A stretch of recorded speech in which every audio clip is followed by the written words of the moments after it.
Föstudagsþátturinn heldur áfram og við ætlum að vinda okkur yfir í tónlistina því að viðmælandi minn fulltrúi Íslands og Global Music Match og að fara á tónleikaferðalag með hljómsveitinni Blood Harmony. Ösp Eldjárn, vertu hjartanlega velkomin. Takk hérlega.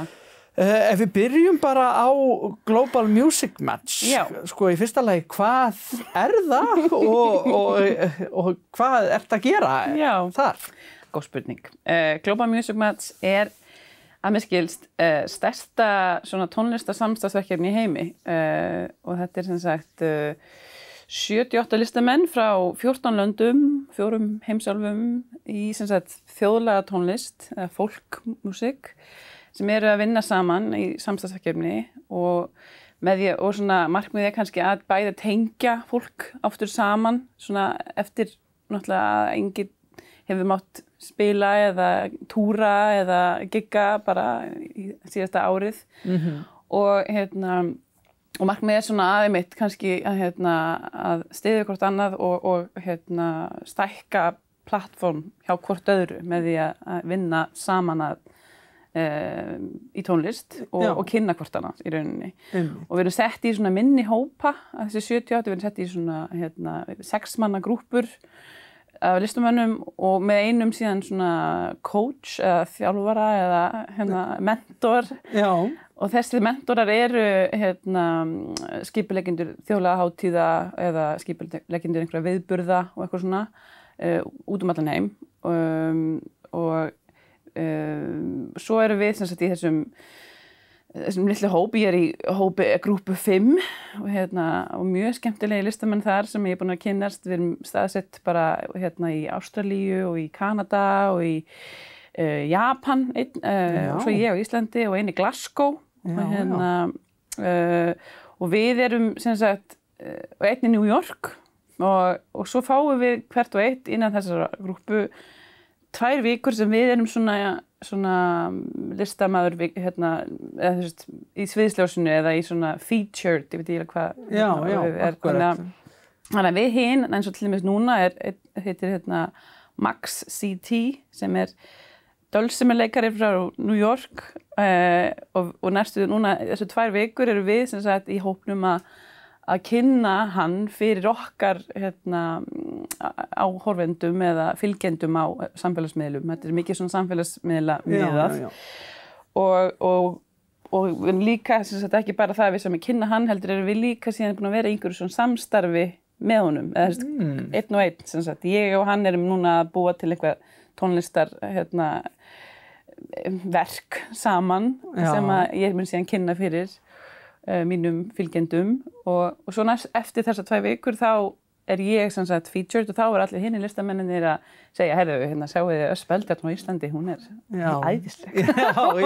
Og við erum að vinna öll einmitt svona, hvert og eitt okkar, þessar 2 og 2 að vinna sína milli einhver svona skemmtileg verkefni. Og þetta mjög spennandi. Þetta mjög skemmtilegt og mikil vinna og mikil svona tölvuvinna og síma appa vinna og klippi og Hlýtur líka að vera erfitt að finna eins og fyrir ykkur í grúpu 5 að finna tíma sem að hendar öllum. Já, það mjög, ég sef ekkert úr svo mikið en það alltaf, það svo bjart líka, ég sef hvort sem ekkert mikið.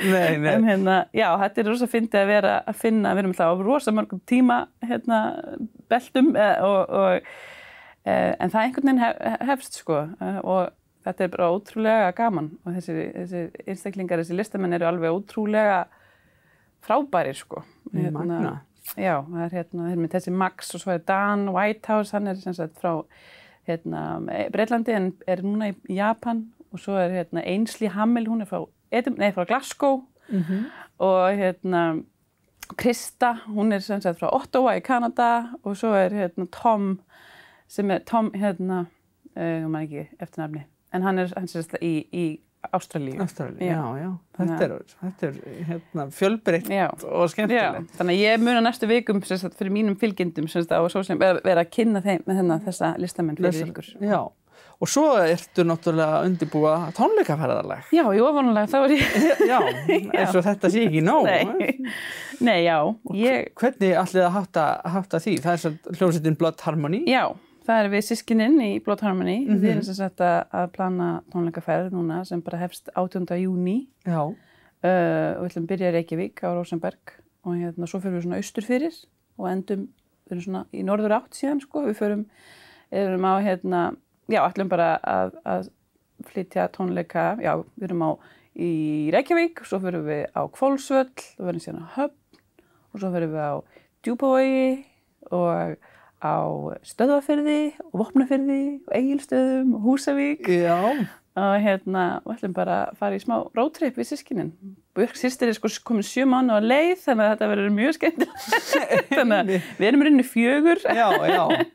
Þannig að hún syngur fyrir 2. Þetta er svona áhættu atriði. Já, svolítið, já. En það verður bara gaman og Örn bróðir er búinn að skipuleggja túrinn mjög vel, þannig að hann er búinn að setja inn í skjalið sko hversu marga tíma þetta tekur að keyra á milli, bara svo Björk sjái bara já, ok, það ekki að sitja í bíl lengur en 2-3 tíma sko. Já. Þetta er rosalega gaman. Við héldum tónleika fyrst núna á Flag á Patreksfirði og þá svona fyrsta skipti í langan tíma sem augljóslega við erum að spila og það kviknaði eitthvað inn í manni. Já, svona er tilfinningin að vera á sviði og þannig við erum rosalega spennt að fara austur fyrir. Ég trúi því. Já. Og hvernig og fólk getur náttúrulega væntanlega fylgst með ykkur inn á öllum þessum samfélagsmiðlum, já. Og fundið Bloodharmony þar og upplýsingar hvað og kaupa miða og svona. Já, við verum á tix.is, þannig að það bara kemur, er komið inn þar. Og svo erum við hlusta okkur á Spotify og öllum þessum miðlum. Við erum búin að gefa út 4 lög og erum að vinna í íslensk plötu sem á að koma út seinna þessu ári. Já. Það er alltaf að gerast. Já, mjög spennandi. Við tókum undir okkur kjallarann á Tjörn sko í COVID og byrjuðum að heima þar sem við erum. Já. Og tókum upp og þannig að þetta verður afrakstur þess. Já. Þetta er ótrúlega spennandi. Ég hlakka til að ég ætla bara að reyna að sjá ykkur. Þið náttúrulega komið hingað á endanum. Já, svo verðum við á Akureyri reyndar líka. Já, er það ekki? Í júlí. Já. Við erum á Græna hattinum. Á Græna hattinum. 22. júlí. 22. júlí, einmitt. Og bara, ég óska ykkur allsins besta og náttúrulega gangi ég vel áfram á Global Music Month sem fulltrúi Íslands og svo þetta á tónleikaferðalaginu. Já, takk kærlega. Hvetjum alla til þess að næla sér í miða og fylgjast með. Já. Takk fyrir að koma. Takk fyrir að fá mig.